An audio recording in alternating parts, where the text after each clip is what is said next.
Jet Airways, ये नाम तो स्वाभाविक रूप से आपने सुना ही होगा।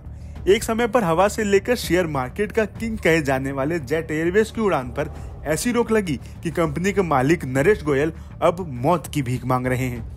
दरअसल बैंक धोखाधड़ी के मामले में फंसे जेट एयरवेज के संस्थापक नरेश गोयल आज अदालत में जज के सामने हाथ जोड़कर गुहार लगा रहे हैं और कह रहे हैं कि मैंने जीवन की हर उम्मीद खो दी है और अपनी वर्तमान स्थिति में जीने के बजाय वे जेल में ही मरना पसंद करेंगे। लेकिन अब सवाल यह है कि एक एयरलाइंस का मालिक इस हालात में कैसे पहुंच गया। तो इसके पीछे एक लंबी कहानी है जो बेहद ही दिलचस्प है।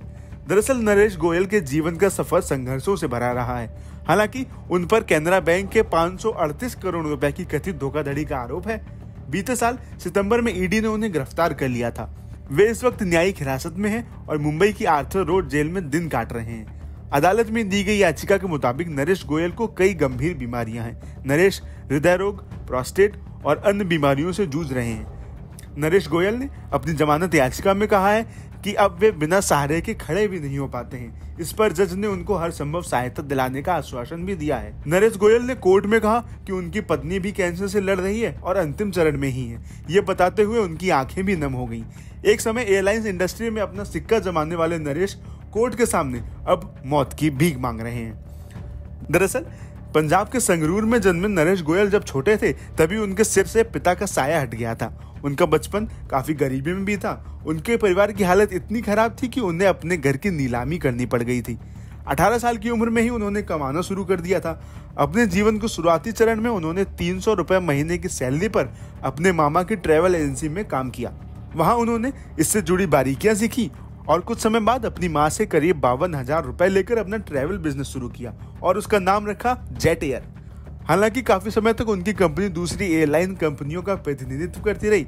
साल 1990 में उन्होंने जेट एयरवेज की शुरुआत की और कई विमानों के साथ साल 1993 में आधिकारिक तौर पर एयरलाइन की दुनिया में कदम रखा। एक वक्त तो दुनिया के अमीरों की लिस्ट में वे फोर्ब्स की सूची में 16वें नंबर पर भी आ गए थे। हालांकि बाद के सालों में उनकी कंपनी पर कर्ज का बोझ इतना बढ़ गया कि जेट एयरवेज 2019 में बंद हो गई। फिलहाल की बात करें तो नरेश गोयल 538 करोड़ रुपए के कैनरा बैंक धोखाधड़ी मामले में आरोपी हैं। कोर्ट के रिकॉर्ड के अनुसार इस मामले में पिछले साल 1 सितंबर 2022 को गोयल को हिरासत में लिया गया था। वे फिलहाल मुंबई की आर्थर रोड जेल में न्यायिक हिरासत में हैं।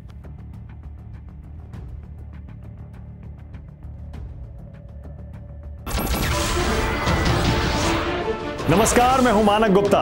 अगर आपको हमारा ये वीडियो पसंद आया हो तो इसे लाइक और शेयर जरूर करें और हाँ, हमें सब्सक्राइब और फॉलो करना ना भूलें ताकि आप देश और दुनिया की कोई खबर मिस ना करें। तो जुड़े रहिए हमारे साथ और देखते रहिए न्यूज़ 24।